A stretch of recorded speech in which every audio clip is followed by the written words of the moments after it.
Discussed about this Jesus this morning. If you join me in the book of Job, Job chapter 38. Job chapter 38, your singing was beautiful this morning. Thank you so much. Blessed my heart. In Job chapter 38, if you don't have the notes, they're in the bulletin. Otherwise, the ushers have some of those notes. Raise your hand, they'll move by and they'll hand you some so you can follow along.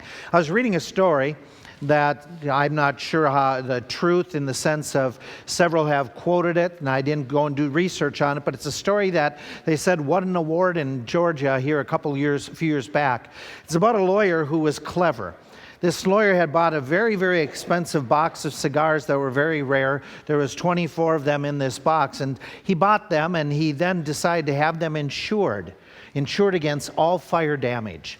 He got the insurance policy, got it in place, and then over the next few months, he would periodically take them out and he would enjoy them, lighting one up after another, smoking them. And when all 24 were gone, he filed his claim with the insurance company that they were all damaged by fire. Now, you and I would say this is a frivolous lawsuit, and so did the judge who heard the case. But when it went to the final conclusion, the judge said it is frivolous, it is silly, but by the very statement of the clause, there wasn't anything in the clause that said about protecting from certain types of fire. Therefore, the insurance company is on the hook to pay for the lost property that was lost by fire. So they were ordered to pay him $15,000 for these different cigars. He ended up getting the check, and the day that he cashed the check, the insurance company filed charges against him for arson against insured property. He went to court. Based on his own words from the previous case, he was found guilty, fined $24,000, and up to 2 years in jail for arson against insured property. They used his own words against him. That is exactly what happens in Job 38. In Job 38, the story has come where Job has been making comments all along up to this point. He has said, I want to talk to God. I want to talk to God. And if I could talk to God, he would have to answer me, and he would have to defend himself. And I want him to speak. And we've given you here a number of the times that he's spoken up. God, I want to meet you face to face. Job 38, God shows up. God comes all of a sudden. We read in verses 1 and 2 that the Lord answered. He showed up in a whirlwind. He showed up in this fast-moving storm that all of a sudden the Lord was at hand. One author was saying it reminded him of a personal experience, how suddenly this happened. That he, when he was a child, about 10 years of age, he was out fishing there on the East Coast in one of the bays along the southern states. And he says that he and his dad were fishing. It was a calm morning.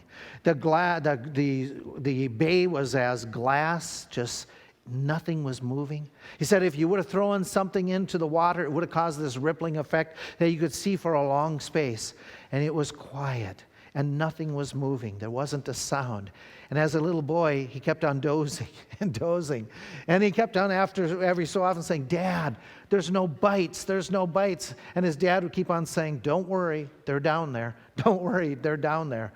The dad said, you just have to be quiet, and I don't want you to say anything else. So the man says, as a little boy, he's sitting there, he's starting to doze off in the boat, and all of a sudden, there was this splash. He looked up, and coming up out of the water was this tarpon that jumped, flipped, went right back down and splashed the water on him. He jumped up, screamed, and his dad said, I told you they're down there. That's all that was said. That's the way God appears all of a sudden to Job. There's just this instant appearance with the Lord, and the Lord talks to him. For the next few chapters, there's a conversation. Actually, it's pretty one-sided. God does all the talking. Job is kind of dumbfounded. The chapters can be divided into two different statements by the Lord. And I give you the information that chapter 38 through part of chapter 40, it is his first comment. And then God says at the end of that time, he says, Job, do you have anything to say? And we'll talk about what Job says. Then he does a second sermon or discussion in chapter 46 through 40, verse 6, all the way to 41 to the end of the chapter. And it's God's second conversation. In these conversations, God is speaking, as we said, out of a whirlwind, out of a tornado. This is not the first time God has appeared in a storm. We can go back to different accounts, like at the Mount Sinai, where we read about the lightning and the thunder and the winds and the rains and how God was there. And the people were terrified. And there was the trumpet sounding from the mountain. And it was just an amazing sight. And the whole upheaval of that whole situation. And the people, they were trembling because the entire mountain appeared to be on fire and up in smoke. That's one of the times. Ezekiel talks about another time how God appeared to him, and he saw him approaching him, and as he approached, it was like this whirlwind that was all-consuming fire that was enfolded in it. And Ezekiel, like the people of Israel, he is trembling because God's appearance is coming on so strong and with such power. I guess I'm thinking of Job. Sitting there in the ash heap saying, I want to talk to God, I want to talk to God. All of a sudden this appearance of this huge storm, this tornado, and he knows it's God. What do you think he physically felt or heard? How would that be if you put yourself there? Would there be noises that were taking place? Yes, no? Do you think there was sound? I mean, is a tornado loud? Yeah, okay. What would you be physically feeling? Okay, not emotionally, physically. What would you be in the sense? What would you sense? Yeah, those are the feelings. Physically, in the sense, would you be feeling air? Would you be feeling being pushed? Okay. Could you be feeling, there's lightnings going on as well. Could you now, what's the emotions going through a person at this moment? Fear, terrified. Do you think God got his attention? If all of a sudden a tornado came knocking at your door, would God get your attention? So God has him at this moment that Job is saying, I really want to talk to God, and all of a sudden, whoa, here he is. And so God starts speaking to him. What is interesting in the chapter is what God doesn't say to him. Now, you can read it through, if you would. We'll talk about it this morning and this evening. We're going to go through the first section, chapter 38 up to the beginning of chapter 40. So this evening, this afternoon, read through some of it. Go through and see if this isn't the case. When God speaks in this whole section, God does not answer Job with saying, okay, let me explain why. God never does. Never does. God makes no apology. Oh, I'm really sorry you had to go through this. God does not say, oh, by the way, Job, it's not my fault. Satan made me do it. There's no even explanation or mention of Satan in this text. God doesn't, and this is the book of Job. Why does suffering occur? God never gives a treatise. He never gives an explanation why suffering happens. God never goes, oh my. You know how when somebody's telling you all the terrible things that happen to them or all the difficulties, you just go, oh my. God never does that. God never in this thing, he never condemns Job by saying, hey, Job, you questioned me, you wanted to talk with me, how dare you do it? Never says that.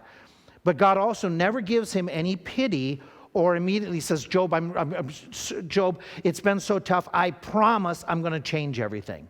God never does that. God never does any of those things. And he never says, poor Job. Oh, my Job. There's none of that. What is interesting is when God starts speaking, he first of all challenges Job. Here's Job. He's in this pitiful situation. He's in this terrible situation. He's lost his kids. He's lost his health. And God challenges him. Look what he says to him in the first couple of verses. God starts speaking to him in verses 2 and 3. And God says, out of the whirlwind, who is this that darkens counsel by words without knowledge? Gird up now thy loins like a man, for I will demand of thee, and answer you me. Well, let's make sure you understand. The words are very specifically for Job, not his friends. There is singular pronoun verbs. It is not you guys. It is Job. When God speaks to him, he asks him, who is this that darkens? The Hebrew word has the idea of casting a shadow over. The counsel, the word literally has the thoughts, the plans. Who is this that is who's throwing a blanket, who is darkening, who is in essence questioning or coming to a point throwing over my plans, my designs with words that are without knowledge? You don't have full comprehension. In other words, this is WAB version, okay? Who are you to question my ways and plans and workings? That's the gist of what God says. Then God says to him, gird up your loins like a man. You all know this. Then in Bible days, they wore long robes. It would be basically if it's in a job, if it's in a difficult situation, you would pull up the hem of that robe and tuck it into your belt so that you could stand, so that you could do the work without it getting into your way. And he's basically going to say, I've got a real big job for you. You've got something difficult coming up, and I want you to get ready because here you go, Job. I'm going to give you a tough task. And what God does is he says, for I will demand, Hebrew word literally is, I will question of you, and you are going to give me an answer. You are going to answer me. And so, WAB version, get ready for a real challenging task or test that I'm going to give you. That's what happens. And this is what happens next. God begins to not give answers, but God begins in a whole next chapter and a half are questions. It's question after 77 questions that God asks him. He asks him about the earth. He asks him about the snow. He asks about the hail. He asks about the rain. He asks about ostriches. He asks about unicorns. He asks about the hawks and the eagles. And he asks a lot of questions, and God's goal is not to embarrass, is not to put down Job, but God's goal is to say, Job, I want you to be, by your lack of ability to answer, I want you to understand you don't understand. You don't have the wherewithal, you don't have the understanding, you don't have the wisdom to be able to fully comprehend why I do what I do and why I am what I am. So I'm going to start off just asking questions. And basically here's the conclusion. You think you can go toe-to-toe with me? You think you can debate with me? You think that I need to explain why I did or allowed what happened to happen? Job, if you can first prove your great ability to understand things, then I will explain myself. But Job will never be able to do it, neither can we. The questions that are asked are absolutely profound. Here's where God goes. God has a litany in the first part of the sermon where he's going to talk about and ask things. Go with me and just read through with me what he says in verse 4. Where were you when I laid the foundations of the earth? Declare if you have understanding. Who has laid the measures thereof, if you know? Or who hath stretched the line upon it? Whereupon are the foundations thereof of the earth fastened? Who laid the cornerstone thereof? When the morning stars sang together and all the sons of God shouted for joy. And if I can paraphrase, just basically saying, were you there when I created? Did you help me design this earth? Did you lay out the plans? Were you the one who did the measurements? Do you know how the foundations, how this world, earth, it operates with the gravity and the pull between the planets? And if Job were able to answer, and if Job did speak up, Job's answer would be, no, I don't know. And God goes on, he says, wait a minute, let me ask you questions about the seas. You claim to be such a wise person. Then let me ask you several questions. And I want to remind you that already Job has said multiple times, the oceans are immense. The oceans are untamable. They're under the hand of God. And it's amazing what happens in the waves and the seas and those forces. And God, it's interesting, God talks about those very oceans that Job said they terrify man. God alludes to them like a baby. Like the words that he uses here. Who hath shut up the sea with the doors when it break forth, as if it were issued like a baby out of the womb? When I made the cloud, the garment, the swaddling clothes, okay? And the thick darkness like a diaper for it, and break it for a decreed place. In other words, I put up like you do. When you deal with kids, you put up those... baby, what do you call them? Gates, baby gates, thank you. Whew, I won't get it through. The baby gates, you hem in, he says, I did that. I did that. The oceans were my baby. They didn't cause me any problems. They didn't terrify me.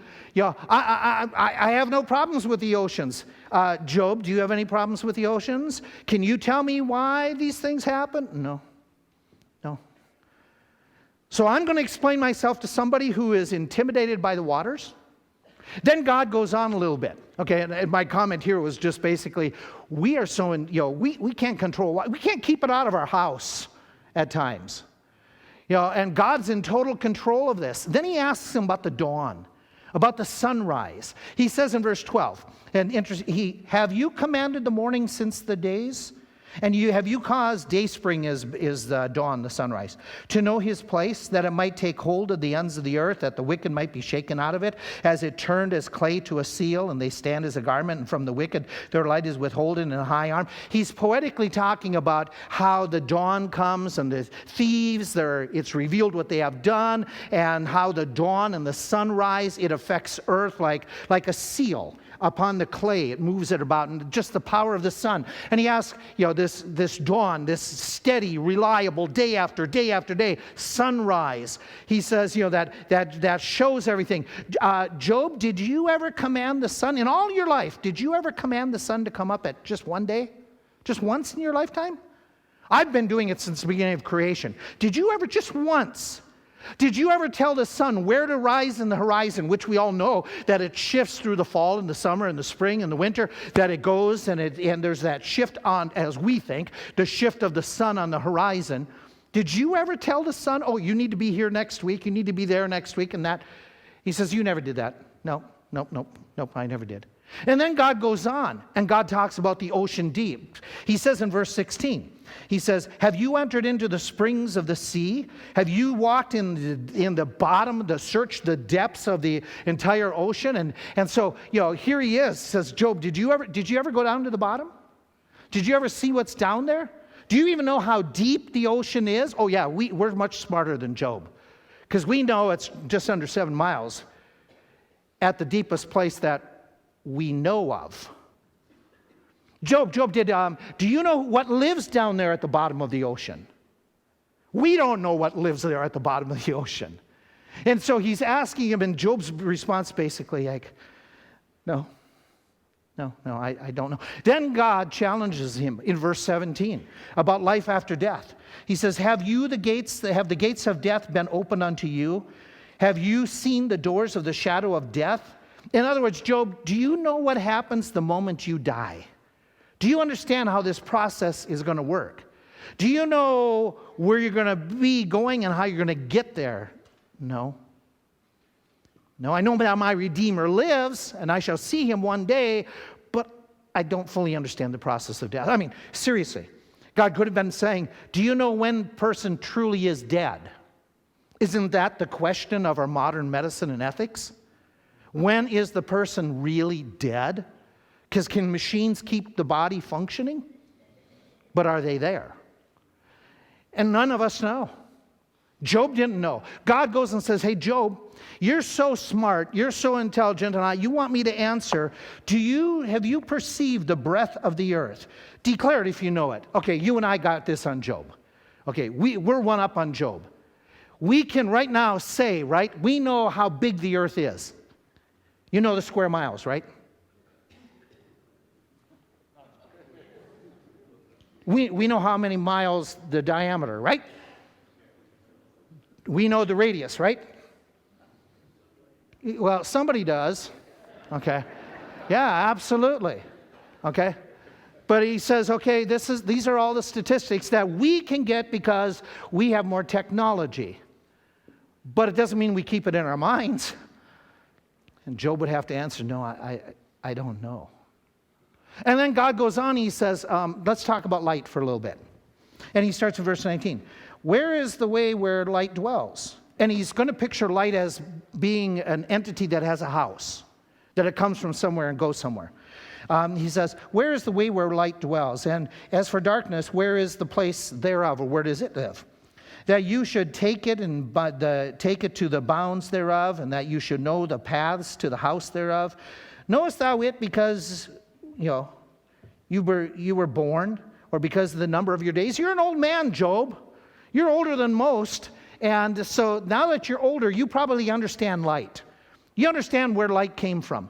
You understand, yeah, you say that I created it, and yes, but if you remember Job, there was light before there were any light holders. So where did light come from? How did it get there? Explain this to me, Job. And Job would be basically going, I don't know. God made it, but beyond that, I don't know. And we're so intelligent and smart in our day and age, we can say, we understand all about light. Yeah, we can turn the switch on and say that. We got it. Okay. And so he's going on and he says, okay, I want to ask you questions about the weather. What do we know for sure about the weather? It changes. Anything else? Is it predictable? Men think it's predictable. Okay. Is this morning another illustration of its unpredictability at times? Okay. So it changes. Some of you like it one way, some of you like it another, some of you don't like any weather. Okay. Some of you, anything goes. What do we know about the weather? Well, we know it changes a lot. We know it's uncontrollable. We know there are extremes. We know that variety is necessary for life, right? If everything were the same, could be a problem. We know that the weather is comfortable at times, but it can also be very dangerous. So we know these facts about it. So God is going to say, okay, Job, I'm going to ask you an IQ question about the weather. Okay. Oh, by the way, we know this. We know that at a recent World Forum, they were asking a panel of experts. They asked this group of men, they said, if there's a single impacting factor upon world economics, what one single factor determines and impacts international economics like nothing else? Unanimously, they responded and said, the weather. And that's true, is it not? Because if there's droughts, if there's famines, if there's different things, weather-oriented changes a lot of the economics. And so he's asking him, he's saying, here we go. Let me ask you some questions about the weather. Job, verse 22. Have you entered into the treasures or the storage houses of the snow? Have you seen the treasures of the hail? Do you know where snow is kept? Do you know where it comes from, Job? And by the way, verse 23, which I have reserved against the time of trouble, against the day of... what does 1 inch of snow do to us? Okay. If we had heard this forecast that it was going to be this way, what would have been done in the stores last night? Okay. Because we panic. We do. Panic's the right word. We just, I would have been getting calls yesterday morning, are we having church? Okay. Today. Because that's the way we are. 1 inch, 2 inches, 3 inches. Last week, our daughter was saying in Detroit they had 11 inches. Isn't that wonderful? Okay. And we are put way out by a little bit of snow. And God is saying, oh, by the way, I have it in reserve. I can control it so well that I kind of keep it in a storehouse. That's the verbiage. That's the poetry he's using, which means that God he's in control. He's all powerful. And he even mentions the hail is in reserve for judgment days. Are there any times that God will use hailstones for judgment? Yeah. There's several passages that when God was having the Jews fight against the Gibeonites, and then we talk about in the book of Revelation, that hail comes down from heaven. And this is one passage that just gives the stamp of exclamation, God is in control. He's in control of those things that we don't have any idea how to control. He goes on, he says, and he asks a couple times, you look at verse 24, by what way is the light? The light here is probably lightning. By what way the lightning is going, or the path that it's trotting. He mentions again in verse 25 at the end, or the way of the lightning and thunder. Same word in the Hebrew, by the way. That he's making this observation. Do we know where lightning will strike? And we all say, no, we don't know. Do you know how the wind works? Which way it's going to blow in certain directions? And we say, yeah, they can forecast, but in all reality, do we control the wind? No, no, no, no. Do you know that the paths of the way that God has made for nature, how it works? Do you understand them all? And we're going to say, no, no, no. We're very limited. We don't understand. We don't even understand a lot of things about water, about precipitation. He gives a whole explanation of this. He says in verse 26, to cause it to rain on the earth where no man is, or in the wilderness. Can you explain, Job? Do you control this, Job, where there's going to be rain in a spot where no people live? And why that rain goes there? It to satisfy the desolate and the waste ground, to cause the bud of the tender herb to spring forth. So where there's nobody living in some of these deserted areas in Job's day. There's nobody there. Why would God send rain to a place where no farmers are at? Yeah, so who needs the plants? The animals. Which becomes his next second, we're going to take a tour of the zoo tonight. He's going to talk about the animals. God controls the rain, not just for human purposes, but for the animals. And he's going to give a tremendous explanation of how he takes care of those animals. And he says, hey, wait a minute. Do you even know, as he goes on, jump down to verse 20. Has the rain a father? Somebody that created it? Who has begotten? How did it rain? How did this come to pass that this rain comes upon the earth? And you and I say, well, wait a minute. We in our intelligence, we can kind of figure some of this out. Did anybody ever hear of Dr. Henry Morris? Do you know who he is? Okay, he's a creationist scientist. Okay, that's very strong and writes a lot of materials. With the right combination of air, turbulence, and clouds, the complex forces generate an electrical field that produces lightning discharges. These violent electrical currents in a complex energy exchange that we do not fully understand cause the small water droplets to bind together with others to form larger drops that then become too heavy to remain in the clouds and thus fall to a thirsty ground. I read that and go, yeah, that explains. Now, should I explain it to you? I can't understand some of what he said. But that God is so amazing that God can create a dust element, a wind element, electrons, and all that combination to cause it to rain. And he says, do you know how that works? And Job goes, no, I have no idea. Do you know how water works? Look at verse 29. Do you know how this works, that out of the womb, the parent of the water, how ice comes about? The hoary frost of heaven. Where it comes from, who generated this? How does it happen that this same element, the same H2O, can be liquid, can be gas, can become a solid? How does this all work? How is it possible, verse 30, that the waters are hid, they go down into the deeps as with a stone, and the face of the deep is frozen? And how is it that it works that water that freezes can move, can create potholes? That one we understand, okay? Who knows all this? Stedman, in his book, he makes a comment about this, if I can find the right page without boring you. But he's talking about God's greatness and God's wonders and his majesty, and he makes this whole comment about this whole idea. Then God asked Job about the ice and the frost. From whose womb comes the ice? Who gives birth to the frost from the heavens when the waters become hard as stone, when the surface of the deep is frozen? It's significant that God confronts Job with a question about ice and frost. When ice freezes, it does something that hardly any other substance does. It expands. Why does frozen water expand in volume when virtually every other substance contracts when it freezes? The answer has to do with the fact that water freezes into a crystalline structure because the hydrogen atoms in ice bond together with a lattice-like formation. The crystal lattice has an open shape that causes ice to expand. It also causes ice to be less dense than liquid water, which is why ice floats. If ice did not expand and float, fish and other living creatures could not live in frozen ponds. When ice forms on top of a pond, that layer of expanded ice helps insulate the water below and keeps it from freezing solid. This property enables the fish to live in frozen ponds. The expansion of ice also helps make the soil more fertile.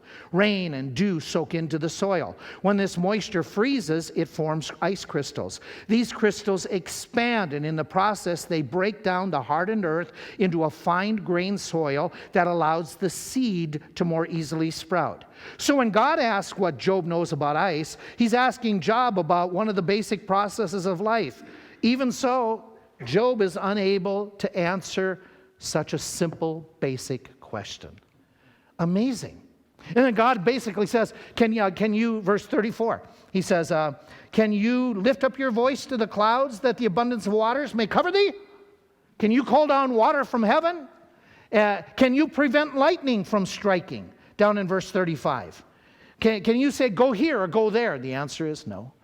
Do you have enough wisdom? Look at verses 36, 37, 38. Do you have enough wisdom that you can count the clouds? Yeah. Think about this. This is like counting heads in a church service. There's always movement. There's bobbing up and down. There's people getting up. Do clouds move more than we do?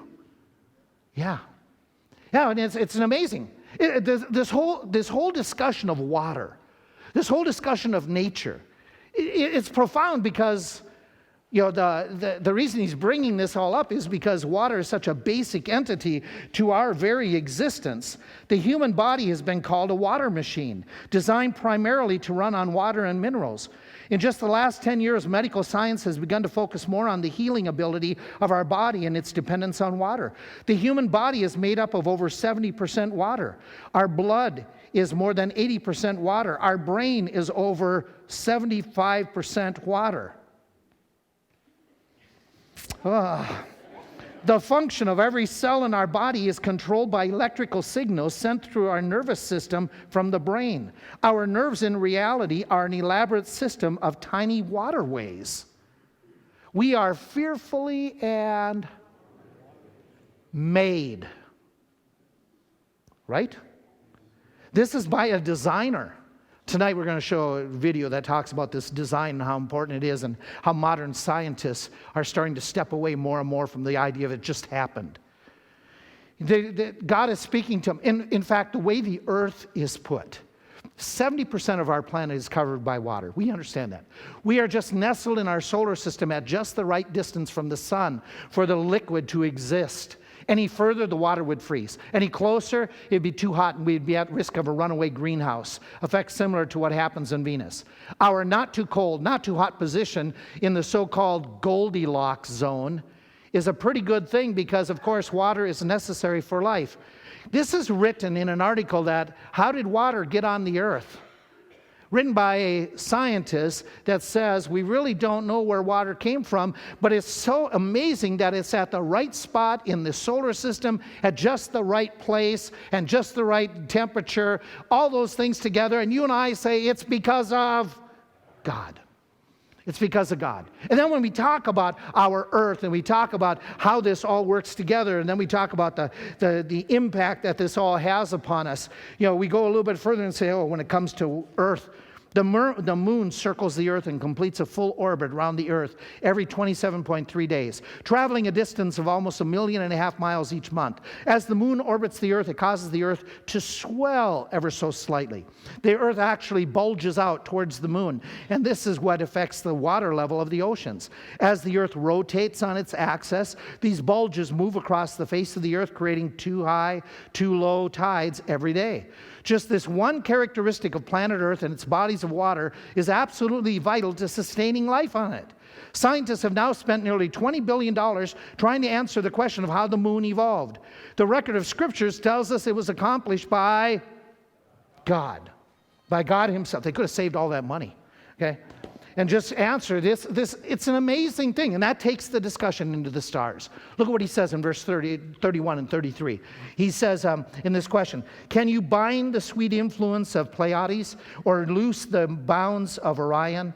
Canst thou bring forth Mazzaroth in his season? Or canst thou guide Arcturus with his sons, the planets around him? Now, earlier, Job had talked about how God had known the stars and he understood them, and he understood the Bear, the Big Dipper, and that it went place. Now God asked him, do you understand how these all work together? Are you the one that keeps the moons even around Arcticus? Are you the one that, and Job would have to answer, no, no, no, no, no. And I'm amazed. I'm just absolutely amazed. If I were to stand here this morning and say, hey, think this through with me.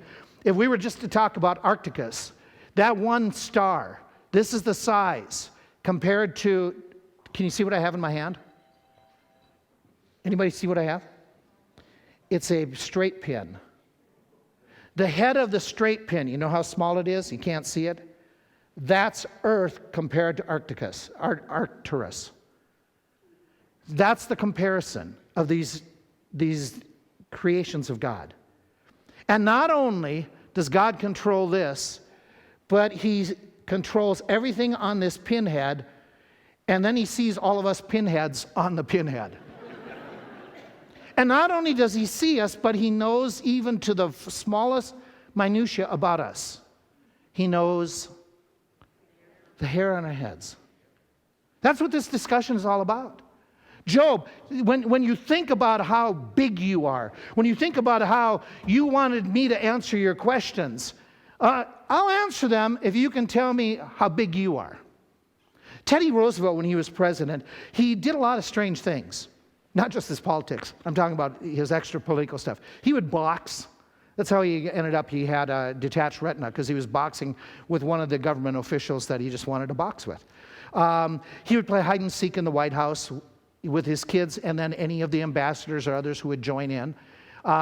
He was known to do skinny dipping in the Potomac, even with other officials.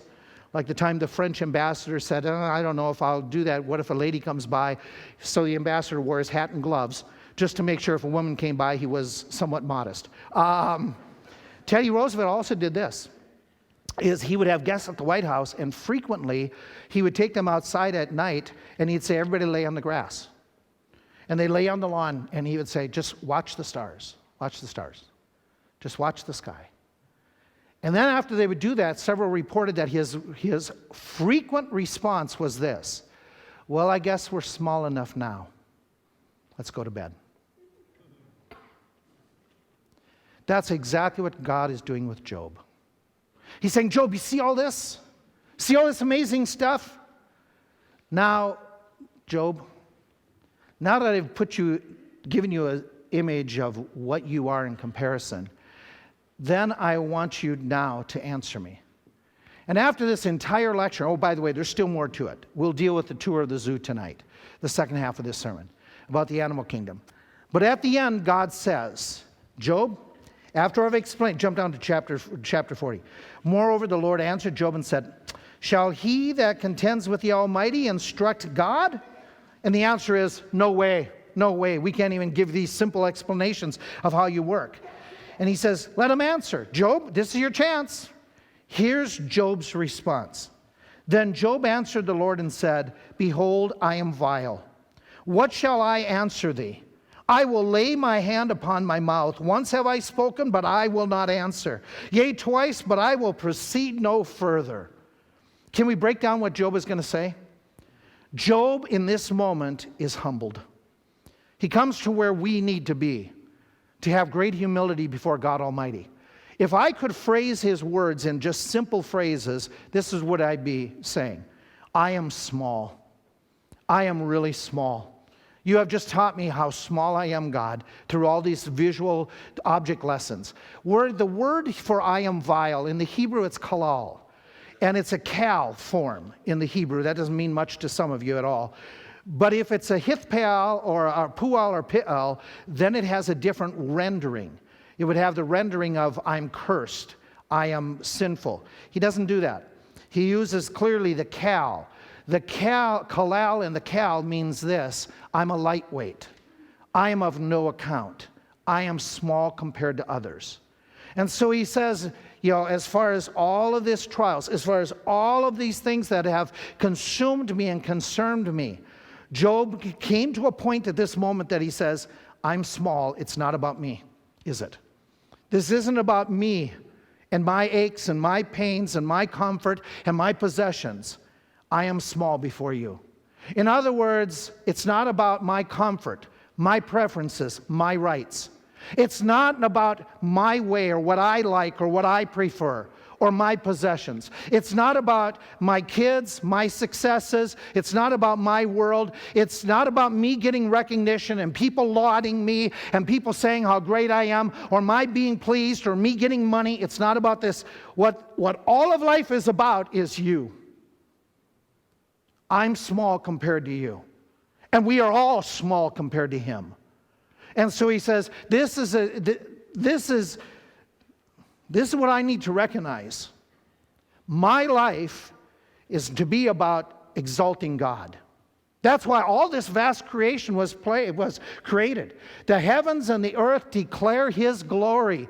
We are part of the creation. We are to declare his glory, not our own. We're supposed to be small. One fellow said, in his application of this, he was talking about an instance that he said a friend of his was listening to a sermon about being small. Being one that it's not about me, it's not about my life and my recognition and my family noticing me. And so this fellow, Tom Anderson, who works in Wall Street, he said, I was listening to a message. I made a vow to myself on the drive down to the vacation beach cottage. For the next 2 weeks, I would try to be a loving husband, totally loving, no ifs, ands, or buts. The idea had come to me when I listened to a sermon on my tape player, and the pastor was quoting a passage about husbands being thoughtful, that it's not about you, it's about you helping others to become what God wants them to become. And so he went on to say, love is an act of the will. A person can choose to love or choose not to love biblically. So to myself, I had to admit that I had been a selfish husband, that our love had been dulled by my own insensitivities, in petty ways, really chiding Evelyn for her tardiness, insisting that the TV channel be the one I want to watch, throwing out the papers and newspapers and articles before Evelyn had a chance to read them. Well, for 2 weeks, all that would change, and it did. Right from the moment I kissed Evelyn at the door and said, "Oh, that new yellow sweater looks great on you." Her response, "Tom, you noticed."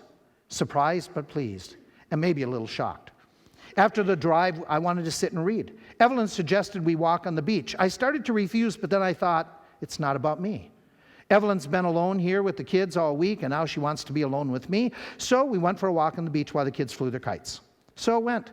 2 weeks of not calling into the office at the investment firm where I was the director, a visit to a shell museum, though I usually hate museums, holding my tongue while Evelyn's getting ready made us late for another dinner date. Relaxed and happy, that's how the whole vacation passed. I made a new vow to keep on remembering to choose love, because it's not about me. There was one thing that went wrong with my experiment, however. On the last night at our cottage, preparing for bed, Evelyn stared at me with the saddest expression. "What's the matter?" I asked her. "Tom, do you know something I don't know?" "What do you mean?" "Well, that checkup I had several weeks ago, our doctor, did he tell you something about me? Tom, you've been so good to me. Am I dying?" It took a moment for it all to sink in, then I burst out laughing. "No, honey," I said, wrapping her in my arms. "You're not dying. I'm just starting to live the right way." But hey, listen. Most of us aren't small. Most of us, we struggle with becoming small because it's all about us. He says, not only am I small, he says, I am simple. I am simple. His response is, what am I going to answer you? I'm going to lay my hand upon my mouth unless I say something else dumb. I'm not going to say anything.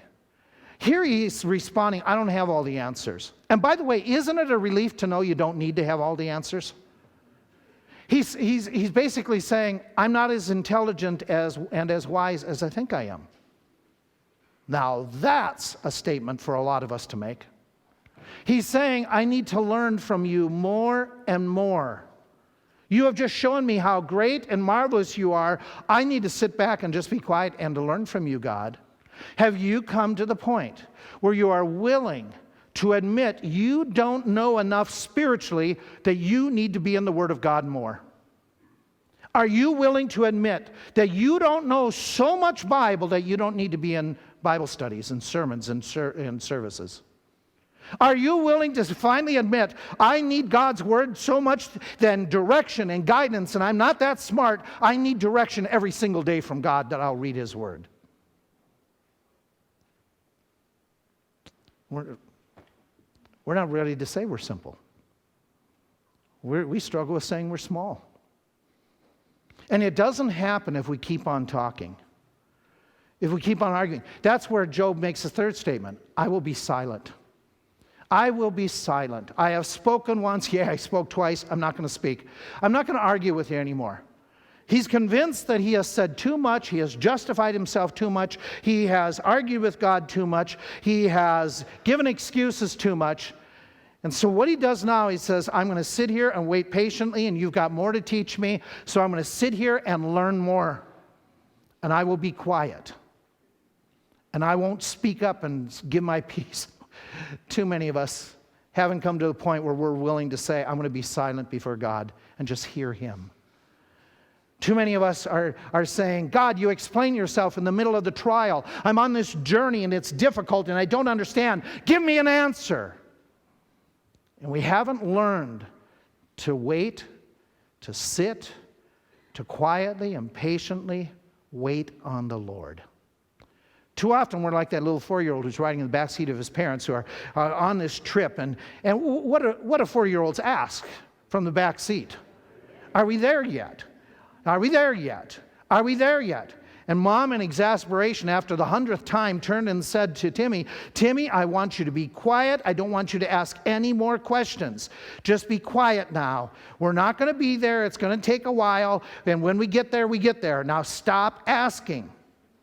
Timmy sat for a while. You know 4-year-olds. Sat in the seat for several minutes.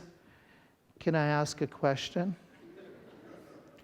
Yes, Timmy, what's your question? Will I still be 4 years old when we get there?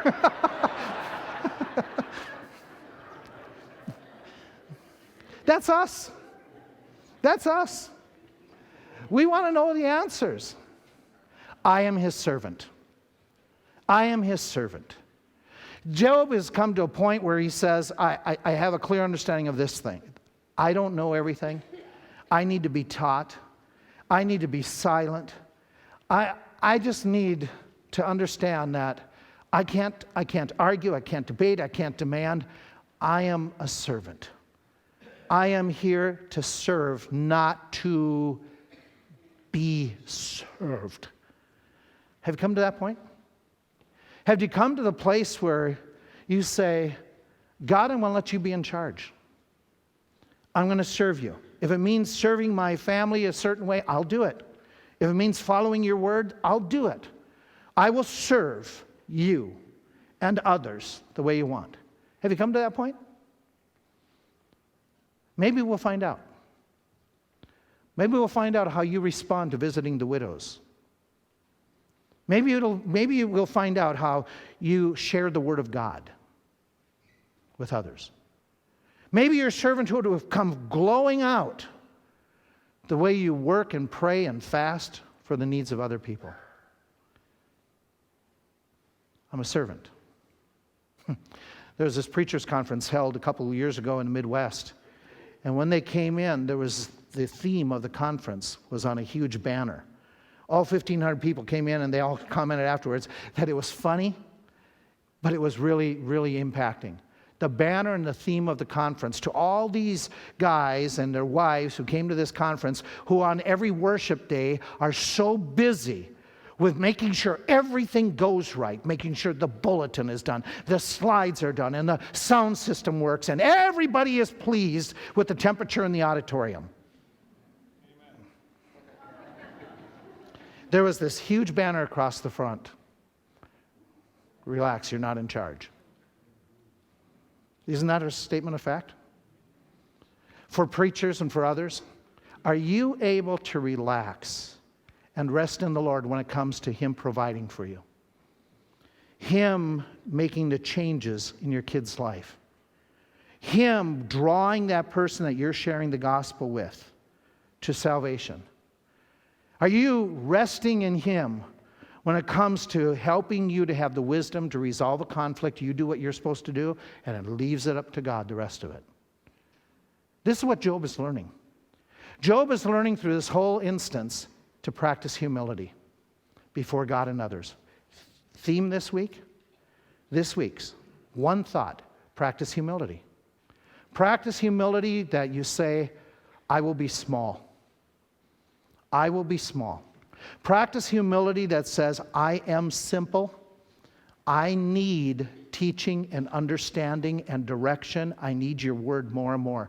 Practice humility that you will learn to be silent at times and not promote yourself, not promote your ideas, not argue in your own defense.